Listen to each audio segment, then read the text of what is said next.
Welcome to True You, where we'll talk about becoming the truest version of who God created you to be. I'm your host and the co-author of Lies Young Women Believe and the Truth That Sets Them Free, Dana Gresh. Do you ever feel pressured to participate in risky behaviors? Or maybe you are the one pressuring others to try them.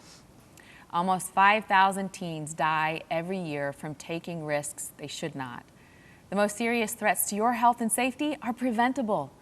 But the prevention starts by assaulting the lies you may believe about drugs, alcohol, sex, and more. Here at the round table of True You, no topic is off limits. And today, we're taking a risk by diving into the topic of risky behaviors. I'm Stacy Rudolph, lead teacher at True You, and Dana and I are joined by actress and singer Alina Pitts. Let's take a look at Michaela's story with this topic. Hi friends, Michaela here. I want to tell you that at one point in my life, I struggled with relying on drugs and alcohol to feel good. I was believing the lie that God isn't enough for me. He can't make the hard things in my life go away, but drugs and alcohol can. Or you know what? God isn't very fun, but you know what? I'm here to tell you that that lie that God isn't good enough or God isn't fun enough and I need drugs and alcohol to feel good about myself, it is not true. I found true freedom, true satisfaction, true comfort in Jesus Christ alone. And you can too. If you're struggling with a bondage to drugs and alcohol, I want you to know that you can be set free. Stacy, Alina, I am just burdened today that somebody would get their freedom on.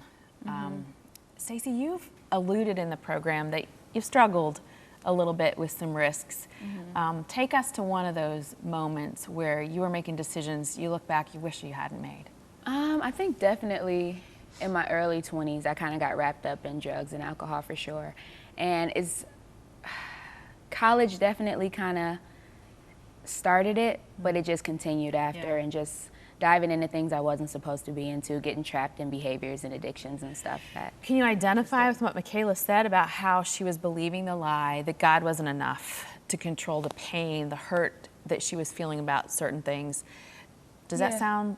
I think definitely I hadn't gotten to that place yet where I was running to God's truth with my problems, with my questions, just with the heaviness on my heart. I wasn't taking it to God. And also I like what she said about God not being fun enough, because that was a big thing. It was like either you could go to an campus like Crew or Navigators or something like that where we could do Bible study, or you could go to a party. And it always felt like trying to weigh which one was going to be fun or which one I should go to. So.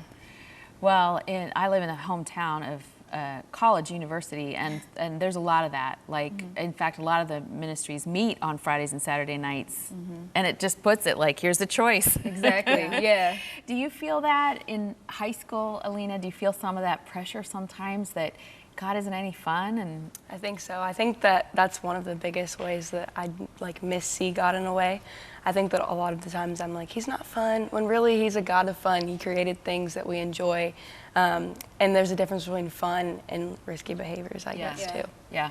You know, one of the really interesting things that I've seen in the area of my studies in sex is that people who delay sex until marriage and have one lifetime mutually monogamous relationship, I like to call that marriage, but that's what the social science says, that they report higher levels of sexual satisfaction, significantly higher. And for men, adult men, men who have a lot of sex partners, lowest level of sexual satisfaction. Men who have the lowest level of sex partners, highest level of sexual satisfaction. And so I don't think God's a killjoy. I think he's trying to help us experience the ultimate joy. When it comes to like alcohol, you can remember the joy if the alcohol hasn't been involved, right? Yeah, for sure. So what's God's truth? What do we need to know, Stacy? Yeah, I think definitely, like you were saying, God has truth and the enemy always has the lie. He always has a counterfeit. And so a verse that really stuck out to me just going through that was John chapter 10, verse 10. And it says, "The thief comes only to steal and kill and destroy. I came that they may have life and have it abundantly."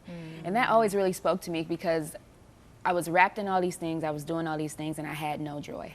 So it was like, what's the point? What's the purpose? And I realized that I was believing a lie. I was trapped, and the enemy had me thinking I was getting good things, but really he was trapping me and taking things from me. So it was just a really crazy thing. But if you're involved in any kind of risky behavior, whatever that might be, cutting, binging, purging, alcohol, drugs, sex, we're going to tell you the same thing we tell you every time.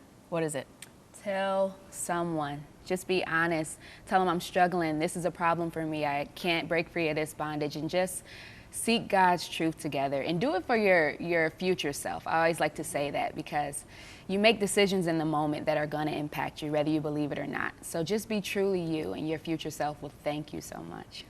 If you enjoyed today's conversation, we invite you to join us online for deeper discussion at liesyoungwomenbelieve.com.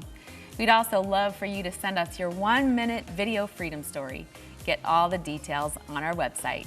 We'll see you next time.